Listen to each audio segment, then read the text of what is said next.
Nuestro entrevistado de hoy es Armando Ortuño, economista y cientista político, magíster en econometría de la Universidad de Ginebra, investigador del Programa de Desarrollo de las Naciones Unidas, ex viceministro de Planificación de Bolivia entre el 2004 y el 2006, ex embajador de Bolivia ante la Unión Europea, ex gerente general del diario La Razón de La Paz, y su campo de investigación es la gobernabilidad, desarrollo humano y políticas públicas. Armando, ¿cómo te va desde Buenos Aires? José Natazón te saluda, ¿me escuchas bien? Sí, te escucho bien. Muchas gracias por la invitación, José. Un privilegio poder conversar con ustedes. Bueno, la primera pregunta es la más evidente, la más obvia, la más directa. ¿Cómo hay que pensar la justicia y la política en Bolivia hoy? Bueno, yo creo que el primer punto, y hay que decirlo con mucha claridad, es que el problema de la independencia y la eficacia del sistema judicial boliviano es un problema de largo aliento. Bolivia viene intentando hacer una reforma integral de este sector desde hace por lo menos 15 años, incluso antes del gobierno del presidente Morales. El presidente Morales también lo ha intentado y el diagnóstico es ya creo muy evidente. Tenemos una justicia que no garantiza derechos en Bolivia, con grandes problemas de eficacia, de respeto de derechos, y eso te estoy diciendo en el funcionamiento usual de la justicia, ¿no? Y es un sistema judicial muy vulnerable a todas las presiones, obviamente las presiones políticas, pero también las presiones económicas o de factores de poder, ¿no? Y eso hace que la desconfianza de la gente hacia el sistema sea muy grande. E insisto, José, es un problema que no es de ahora, ni siquiera, digamos, de los últimos 5 años, o del gobierno de facto de Yanine Áñez o del nuevo gobierno. Es un problema muy profundo y muy difícil de resolver, y donde creo que la mayor parte de gobiernos han fracasado hasta ahora en tratar de resolver. Y específicamente uno de los temas más críticos es que una justicia con ese nivel de desorden y de corrupción es también una justicia muy vulnerable a cualquier presión. Y como decías tú, son presiones de diferentes fuerzas. Ahí no hay ideología al final, ¿no? Los mismos fiscales que actuaron contra la gente del MAS en el anterior gobierno, muchos de ellos son los mismos que ahora están operando también procesos judiciales contra autoridades del gobierno de Áñez. Digo, más allá incluso si de lo correcto o no correcto que puedan ser esos procesos, es evidente que los operadores de esas investigaciones y procedimientos judiciales no tienen mucha credibilidad en Bolivia, y ese es un problema. Armando, quería consultarte sobre cómo está el estado de situación con el tema de la violación también a los derechos humanos en su momento con las protestas de Sencata y Sacaba. ¿En qué situación está eso para los familiares de las víctimas? Probablemente esa es, yo diría, a ver, para el contexto del tema que ustedes han tocado, quizás la complejidad del contexto político en este momento en Bolivia es que hay muchos temas relacionados a la historia reciente de los últimos 2 años, ¿no? Porque en estos 2 años han pasado muchas cosas, ¿no? Y esa es la complejidad justamente de tratarlos, ¿no? Tienes, por ejemplo, el caso donde está ahora detenida la expresidenta Áñez, que tiene que ver básicamente con el hecho de que la caída de la salida del presidente Morales y el entronamiento de un nuevo gobierno se habría hecho con elementos irregulares y no legales y constitucionales. Entonces, ahí hay un problema. Pero adicionalmente a ese problema tenemos, por ejemplo, lo que tú has dicho, las graves violaciones de derechos humanos que se cometieron en ese gobierno y sobre todo las masacres de Sacaba y Sencata. Actualmente probablemente ese ámbito de derechos humanos es probablemente el ámbito más sólido en términos de investigación, en términos de datos y de verdad histórica, porque entre otras cosas ha sido investigado no solo por instancias nacionales, sino por instancias internacionales. La Comisión Interamericana de Derechos Humanos tiene un grupo especial que está trabajando este tema y se está anunciando que sus conclusiones serían presentadas aproximadamente en un mes. Y probablemente en este tema ese informe del grupo del CIDH va a ser crucial, porque evidentemente ahí va a ser muy difícil de decir que hay manipulación política o persecución, porque ha sido hecho por expertos independientes internacionales, y va a ser, creo, uno de los temas cruciales en el siguiente mes en este ámbito del tema de derechos humanos, ¿no? Pero miren que se complica aún más porque tenemos el tema del golpe, digamos, tenemos el tema de derechos humanos, y ahora además hay un montón de nuevos casos que tienen que ver, por ejemplo, con temas de corrupción. La detención de Arturo Murillo, el ex ministro de gobierno de la señora Áñez, en Miami, es por un tema de corrupción.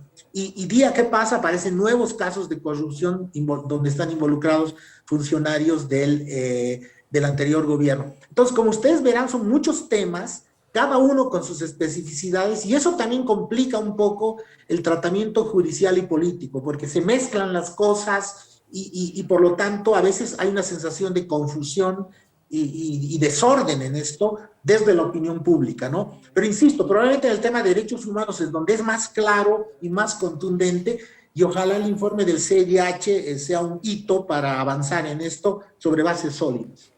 Armando, decías bien que nos ganan mucho los acontecimientos de los últimos 2 años en Bolivia y obviamente la discusión sobre la justicia también está subordinada un poco a esto, pero si vamos un poco más para atrás, y el problema obviamente de la justicia en Bolivia, como en muchos de nuestros países, tiene un proceso mucho más prolongado. Bolivia tuvo un cambio, una reforma constitucional muy a fondo cuando declaró el Estado plurinacional durante el gobierno de Evo Morales. Aparentemente este tema no lo logró resolver.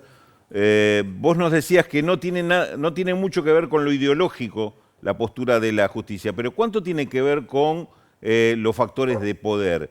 ¿Es una justicia muy dependiente, por ejemplo, del poder económico, más allá del gobierno del que se trate en cada momento?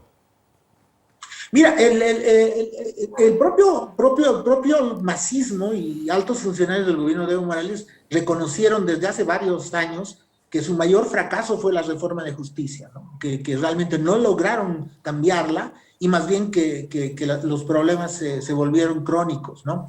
Y tú has tocado un punto importante. Yo creo que el principal problema en Bolivia es que la justicia, al ser tan venal, tan ineficaz, tan impredecible, está sujeta a todas las presiones. Por supuesto, presiones políticas, pero también presiones de los factores de poder, ¿no es cierto?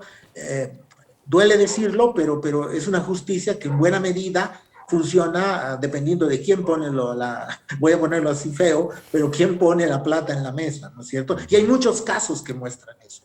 ¿Y por qué? Porque también la justicia boliviana, y eso es una particularidad, tiene una estructura corporativa muy fuerte, ¿no es cierto? Y eso ha sido el gran problema de muchos gobiernos, es no poder romper esa estructura corporativa de la justicia que funciona un poco por sí misma, en sí misma, incluso más allá del poder político, es decir, establece una relación clientelar con el poder político, pero tiene su propia lógica de una autonomía mal entendida, mal planteada, ¿no es cierto?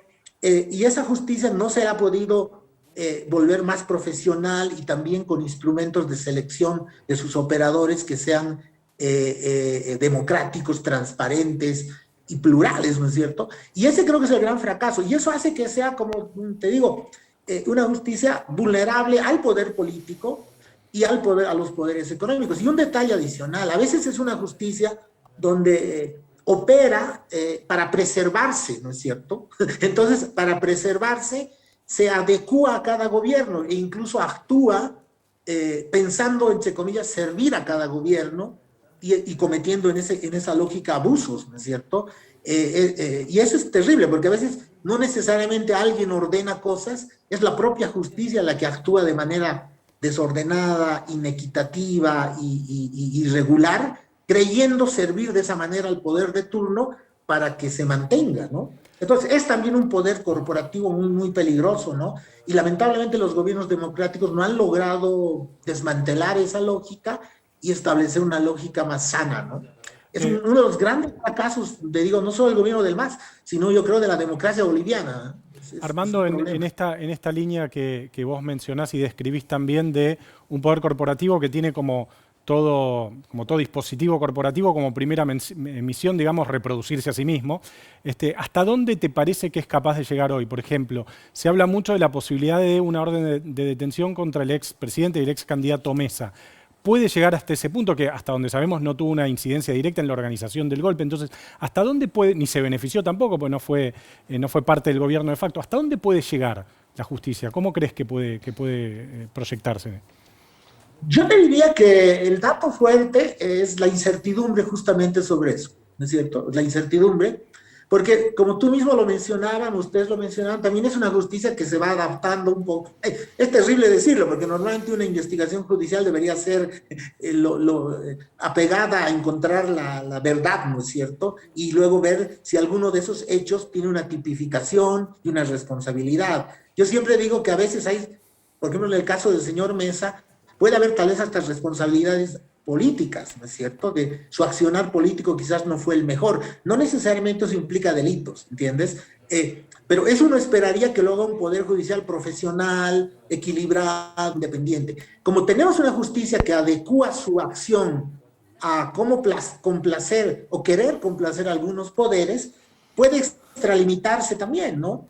Y además es una justicia que actúa dentro de una cultura punitiva muy terrible en Bolivia y que no afecta solo a los políticos, afecta a cualquier ciudadano, José. Es decir, en Bolivia la norma es que a ti te metan a la cárcel por presunción, ¿no es cierto? El principal problema de hacinamiento en el sistema carcelario boliviano son detenidos preventivos, es decir, gente que la meten a la cárcel cuando la investigación ni siquiera ha acabado y ni siquiera hay responsabilidades. Y la norma en Bolivia es la detención preventiva en cárcel y no las medidas cautelares. Entonces, y la lógica del Poder Judicial y de los fiscales es esa. Es decir, en cualquier caso, desde un divorcio hasta un caso político, tienden a meter a la gente a la cárcel. Entonces, evidentemente, bajo esa lógica y esa cultura punitiva, puede pasar eventos que pueden ser muy cuestionables, ¿no es cierto? Creo que todos estamos de acuerdo en que tiene que haber las investigaciones, hay responsabilidades, algunos responsables políticos tienen que explicar lo que han hecho y tienen que explicar la racionalidad y la lógica democrática de lo que han hecho, pero también creo que muchos reclamamos que eso se ha hecho con debido proceso, con respeto de los derechos de todos, porque eso es lo que nos garantiza que la cosa funcione. Pero el sistema judicial boliviano, te digo, tanto por las presiones políticas como por su deseo de complacer siempre al poder en curso y por su ineficacia y por su lógica punitiva, al final nos puede producir resultados incluso contraproducentes para encontrar la verdad, ¿no es cierto? Armando, te agradecemos mucho este contacto con la televisión pública. Te mandamos un fuerte abrazo desde Buenos Aires. Gracias. No, y muchas gracias por el tiempo y espero haber podido esclarecer este tema que para todos es bastante complejo. Muchas gracias. Gracias.